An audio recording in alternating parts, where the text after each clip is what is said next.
नमस्कार विद्यार्थी मित्रांनो, MPSC FORUM या आपल्या यूट्यूब चॅनलवर तुमचं स्वागत आहे. मित्रांनो, आपण आपल्या या चॅनलवर महाराष्ट्र नदी प्रणाली या टॉपिकवर नवीन सिरीज स्टार्ट केलेली आहे. ठीक आहे, तो या चॅनलवर तुम्हाला एक्झाम रिलेटेड जे काही टॉपिक्स विचारले जातात त्या टॉपिक्सवर शॉर्ट अँड सिंपल नोट्स उपलब्ध केल्या जातील. तर जर तुम्ही अजूनही आपल्या चॅनलला सबस्क्राईब केलं नसेल तर लवकरात लवकर सबस्क्राईब करा आणि त्या बेल आयकॉनवर क्लिक करा, म्हणजे न्यू लेक्चर्सचे अपडेट तुम्हाला मिळत जातील. तर चला आपण आपल्या आता लेक्चरला स्टार्ट करूया. मित्रांनो, आज आपण भीमा नदी प्रणाली पाहणार आहोत.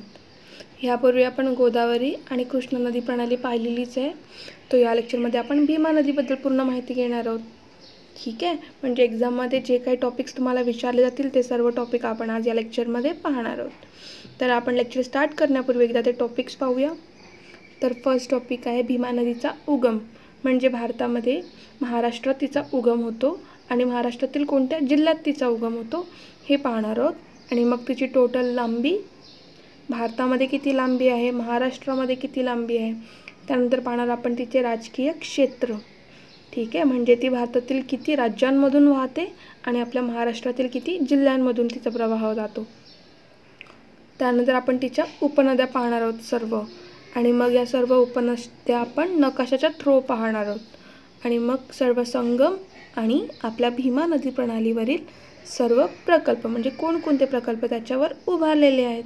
ठीक आहे, सो खूप इम्पॉर्टंट टॉपिक्स आहेत हे. ह्याच्यावर तुम्हाला खूप क्वेश्चन्स विचारतात आणि एकतरी क्वेश्चन नदी प्रणालीवर एव्हरी एक्झाम असतोच.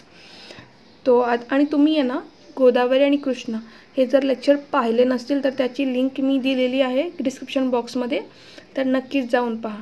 ठीक आहे, तर चला आता आपण लेक्चर स्टार्ट करूया. भीमा नदी. कृष्णा नदीची उपनदी भीमा ही प्रमुख उपनदी आहे. हिने महाराष्ट्राचा बराचसा भाग व्यापलेला आहे, म्हणूनच भीमा नदीचा स्वतंत्रपणे विचार केला जातो. भीमा नदीचा उगम पुण्याजवळील भीमाशंकर येथे होतो आणि भीमाशंकर हे महाराष्ट्रातील 5 ज्योतिर्लिंगांपैकी एक आहे. सो भीमाशंकर तर तुम्हाला आता माहिती झालं आहे. तर इतर 4 ज्योतिर्लिंग जर तुम्हाला माहिती असतील तर नक्कीच कमेंट बॉक्समध्ये सांगा मला. ठीक आहे, आणि बालाघाट डोंगराच्या उत्तरेस गोदावरी तर दक्षिणेस आपली भीमा नदी आहे. तुम्ही इकडे बघू शकता बालाघाट डोंगररांगा ही आपल्या महाराष्ट्रातील प्रमुख डोंगररांगांपैकी एक आहे. सो डोंगररांगांवर मी लेक्चर पुढे घेणारच आहे, पण आता इकडे उल्लेख झालेलाच आहे तर आपण ते शॉर्टमध्ये पाहूया. सो महाराष्ट्रातील प्रमुख डोंगररांगा, तर सर्वात उत्तरेला जी आहे ती आहे सातपुडा पर्वतरांग. सातपुडा पर्वतरांग ही उत्तरेला नर्मदा आणि दक्षिणेला तापी पूर्णा खोरे डिफरंट करते, म्हणजे अलग करते. डिफरन्सिएशन झाल्यानंतर मग खाली येते आपली सेकंड सातमाळा अजिंठा डोंगररांग.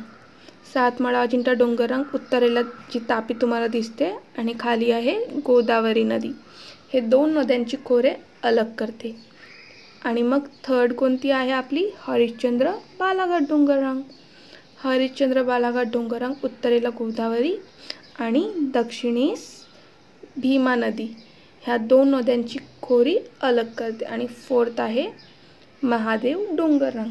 ही दक्षिणेतील सर्वात मोठी डोंगररांग आहे आणि ही रांग उत्तरेला भीमा आणि दक्षिणेला कृष्णा नदी ह्या 2 नद्यांची खोरे अलग करते. तुम्हाला आता थोडीफार तर आयडिया आलीच असेल आणि हे मी पुढे घेणारच आहे लेक्चर, फक्त आता लक्षात ठेवा.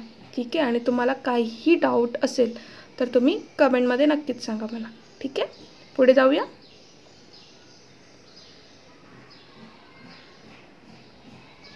आता आपण पाहणार आहोत भीमा नदीचे राजकीय क्षेत्र.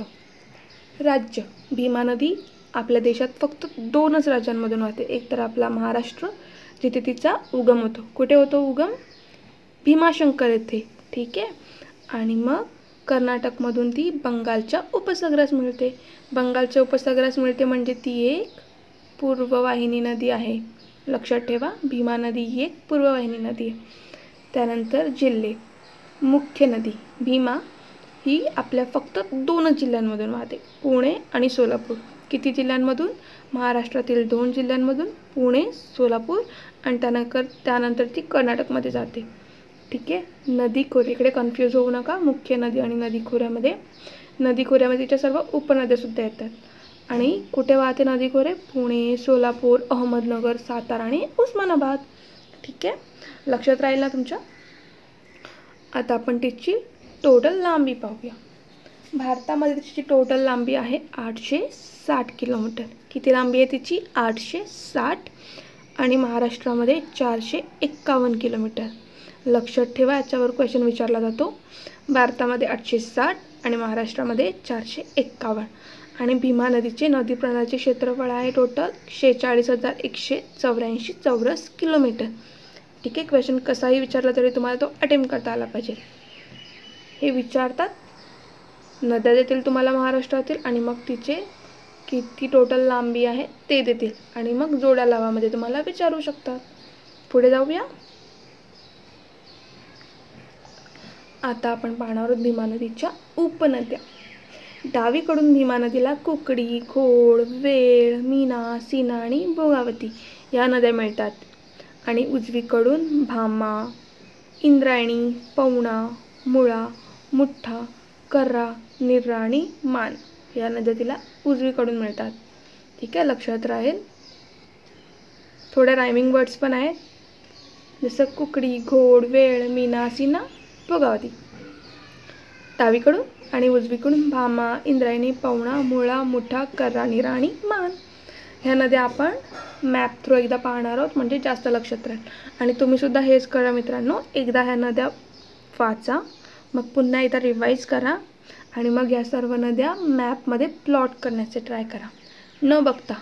ठीक आहे, आणि नंतर जितक्या जर तुम्हाला सर्व नाही आठवल्या तर पुन्हा एकदा बघा आणि पुन्हा प्लॉट करण्याचा प्रयत्न करा. अशीच तुमची रिव्हिजन होईल. पुढे जाऊया आणि इझीसुद्धा पडेल तुम्हाला एक्झामला. आता आपण तिचं मॅपमध्ये बघूया. पुण्यामधील भीमाशंकर येथे तिचा उगम होतो आणि तालुका कोणता आहे? आंबेगाव तालुका. ह्यावर सुद्धा क्वेश्चन आला तर तुम्हाला ते माहिती असलं पाहिजे. आता तिच्या उपनद्या, डावीकडून तिला कुकडी, वेळ, मीना, सीना, घोड आणि भोगावती या तिला डावीकडून मिळतात. आणि हरिश्चंद्रगड, अहमदनगरमधील तिथे वेळ नदीचा उगम होतो आणि उस्मानाबादमधील बाळाघाट डोंगरामध्ये भोगावती नदीचा उगम होतो. ठीक आहे, आणि सीना आणि आपली भीमा ह्या दोन नद्यांचा संगम कुठे होतो?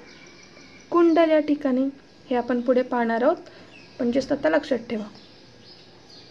आता तिच्या उजवीकडील नद्या भामा, इंद्रायणी, पवना, मुळा, मुठ्ठा, येळवंडी, कर्रा, निरा आणि मान.